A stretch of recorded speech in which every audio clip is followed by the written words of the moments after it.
चाशनी वाला ज़र्दा बनाने के लिए चीनी को कितना पकाएं कि चावल सख्त भी ना हो और टूटे भी ना और खिले खिले देग जैसे चावल तैयार हों। तो ये वीडियो आपके हर सवाल का जवाब है।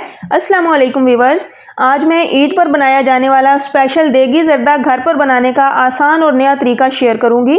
इस रेसिपी को फॉलो करते हुए आपने एक बार ये ज़र्दा लाजमी से बनाकर देखना है।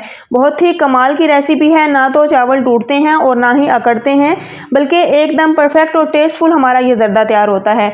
तो चलें फिर बिस्मिल्लाहिर्रहमानिर्रहीम पढ़कर अपना ये ज़बरदस्त मीठा बनाना शुरू करते हैं। तो सबसे पहले फ्रेंड्स, मैंने एक पैन लिया है और इसमें 1 कप पानी ऐड किया है और अब मैं इसमें तकरीबन 10 से 12 अदद बादाम ऐड करूंगी और 100 ग्राम मैंने नारियल लिया है। नारियल को भी 2 से 3 टुकड़ों में काट कर हम इसके अंदर डाल देंगे। तो ऐसा हमने क्यों करना है, हमने इसको पकाना है। तकरीबन 1 बॉयल हम इसको दिलवाएंगे, जिसमें ये होता है कि बादाम का छिलका भी सॉफ्ट हो जाएगा और नारियल भी सॉफ्ट हो जाएगी और इसको काटने में आसानी रहेगी। तो अब मैं इसको चूल्हे पे चढ़ा दूंगी और इसके बॉयल आने का वेट करते हैं। अब जैसे ही इसमें बॉयल आ चुका है तो एक बार इसको हिलाकर हम फ्लेम ऑफ कर देंगे और इसे ठंडा होने के लिए छोड़ देंगे। जैसे ही ये ठंडा होगा तो फिर हम नेक्स्ट प्रोसेस की तरफ बढ़ेंगे। अच्छा, अब यहाँ पर हम चावल की तरफ आ जाते हैं। आधा किलो मैंने सेला चावल लिए हैं और चावल को 1 घंटा पहले धोकर अच्छे से इसको मैंने भिगो दिया था। ठीक है, इसको भिगोना बहुत ज़रूरी होता है। अब चावल को बॉईल करने के लिए हमने खुला पानी लेना है। आधा किलो चावल के हिसाब से मैं 1.5 लीटर पानी ऐड करूँगी, क्योंकि हमें खुले पानी की ज़रूरत है, जिसमें हमने ज़र्दा चावल बनाने के लिए चावल को फुली कुक करना है। ठीक है, अब यहाँ पर हम इसमें कुछ खड़े मसाला जात ऐड करेंगे, जिसमें मैंने 3 अदद हरी इलायची ली हैं, 4 अदद लौंग लिए हैं, 1 बड़ी इलायची ली है और इसके साथ ही 1 मैंने बादियान का फूल लिया है और 2 से 3 टुकड़े ये छोटे छोटे दालचीनी के हैं। तो ये खड़े मसाला जात आपने लाजमी ऐड करने हैं, इससे बहुत ही कमाल का फ्लेवर आपको मिलेगा। तो अब हम इसको बॉयल आने का वेट करते हैं। अब चलते हैं दूसरी तरफ। फ्रेंड्स, यहाँ पर हमारा नारियल और बादाम अच्छे से ठंडे हो चुके हैं। तो अब बस हम हल्का हल्का इसको जैसे ही मसलेंगे तो छिलका अलग हो जाएगा और बादाम अलग हो जाएंगे। तो इसको छीलना बहुत ज़्यादा इजी हो जाता है। वैसे तो अगर आप बादाम को 1 घंटा पहले भिगो कर रख दें नॉर्मल पानी में तो भी ये काम इजीली हो जाएगा, लेकिन अगर आपको बाज़ दफ़ा ऐसा होता है कि याद नहीं रहता तो आप जल्दी से ये काम इस तरह भी कर सकते हैं कि 1 बॉयल आप दिलवा लें नारियल और बादाम को, तो बादाम भी आसानी से छीले जाएंगे और आपके नारियल को भी कट करने में कोई मुश्किल पेश नहीं आएगी। तो यहाँ पर मैं आपके सामने नारियल भी काट रही हूँ। देखा कितनी आसानी के साथ ये इसकी कटिंग हो रही है। तो बस ये छोटी छोटी ट्रिक्स हैं जिन्हें लगाकर आप अपनी लाइफ को आसान बना सकते हैं। ठीक है, ये लाइफ हैक्स के तौर पर काम करती हैं। अब नारियल को भी मैंने काट लिया है, तो तकरीबन 2 चम्मच मैंने देसी वाली किशमिश ली है, इसको भी इसकी डंडियां उतार कर धो लिया है और थोड़ी सी मैंने टूटी फ्रूटी ली है। आप ड्राई फ्रूट्स अपनी चॉइस के अकॉर्डिंग ले सकते हैं। अब दूसरी तरफ यहाँ पर पानी में भी अच्छा सा बॉयल आ चुका है। अब जो कि चावलों को हमने भिगो कर छोड़ा हुआ था उसमें तमाम एक्स्ट्रा पानी निकाल देंगे और उबलते हुए पानी में चावल ऐड करेंगे। अब मैं इसमें ऐड करूँगी ज़र्दे का रंग। ठीक है, मैंने तकरीबन ये आधा चम्मच ज़र्दे का रंग लिया है।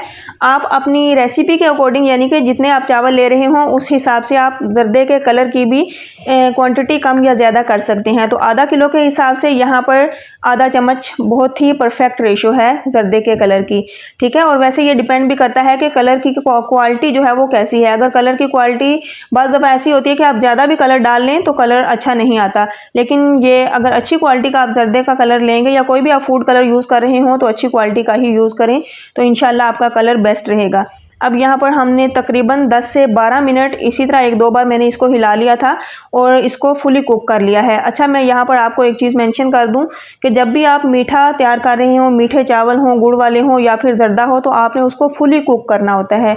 अगर आप इसमें कोई कसर छोड़ देंगे, यानी कि बाज़ दफ़ा हम ऐसा करते हैं कि 95% तक पका लेते हैं और बाकी के छोड़ देते हैं, तो जैसे ही हम इस चावल को फिर चाशनी में ऐड करते हैं तो चावल सख्त हो जाते हैं और अकड़ जाते हैं।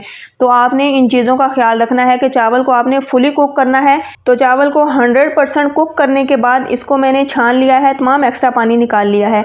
अब यहाँ पर मैं आपको एक ट्रिक बताती हूँ कि आपके चावल खिले खिले कैसे तैयार होंगे। चावल को छलनी में निकालने के बाद इसमें आप 2 चम्मच घी के ऐड कर दें।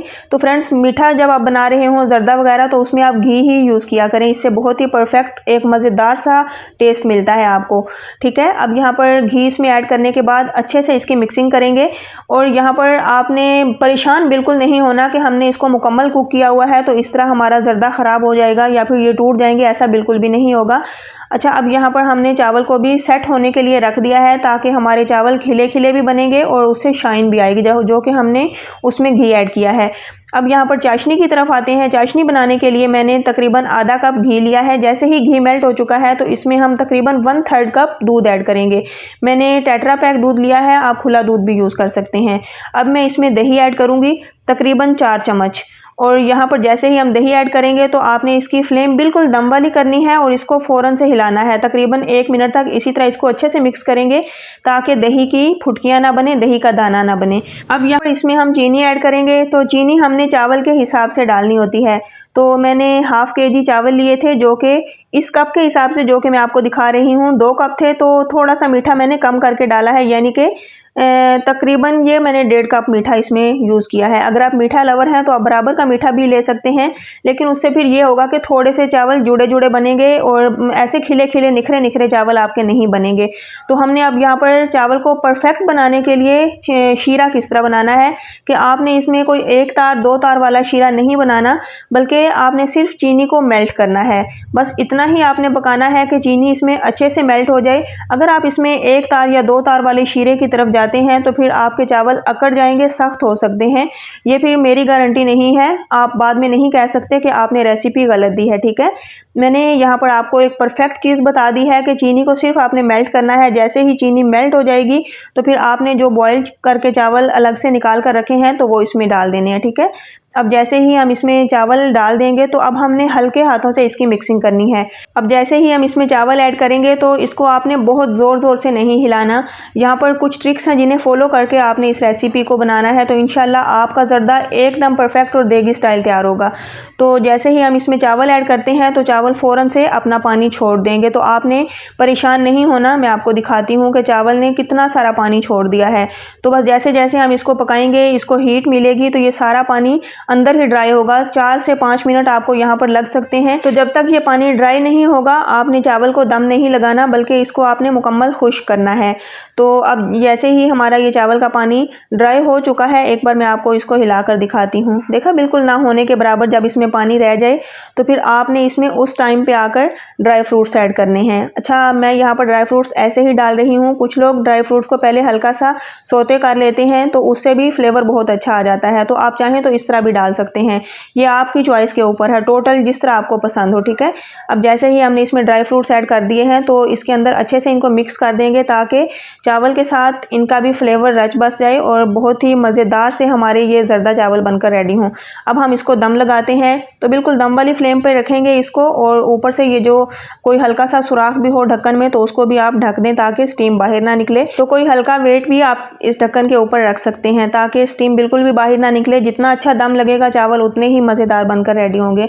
जब चावल स्टीम में पकते हैं तो उनका अपना ही एक अलग मज़ा होता है। अब यहाँ पर 15 मिनट के बाद मैंने दम को खोल दिया है और मैं आपको चेक करवाती हूँ। माशाल्लाह, अल्हम्दुलिल्लाह, बड़ा ही ज़बरदस्त किस्म का खिला खिला हमारा ये ज़र्दा रेडी हुआ है। और यकीन करें ये इतना मज़ेदार ज़र्दा तैयार हुआ है कि आप लोगों की सोच है, क्योंकि हमने इसकी चाशनी में जो दूध और दही ऐड किया है उसी ने ही कमाल कर दिया है।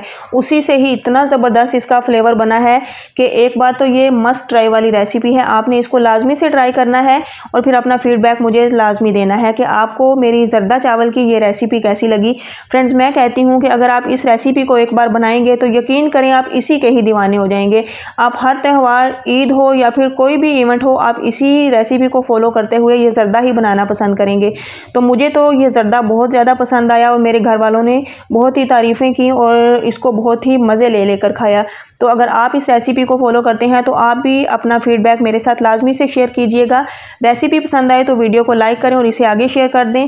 और अगर आप मेरे चैनल पर न्यू हैं तो आसान खाने कुकिंग चैनल को लाजमी से सब्सक्राइब करें। तो फिर नेक्स्ट इंशाल्लाह लेकर आऊँगी बड़ी ही अमेजिंग और मज़ेदार रेसिपी। दुआओं में याद रखिए। अल्लाह हाफिज़।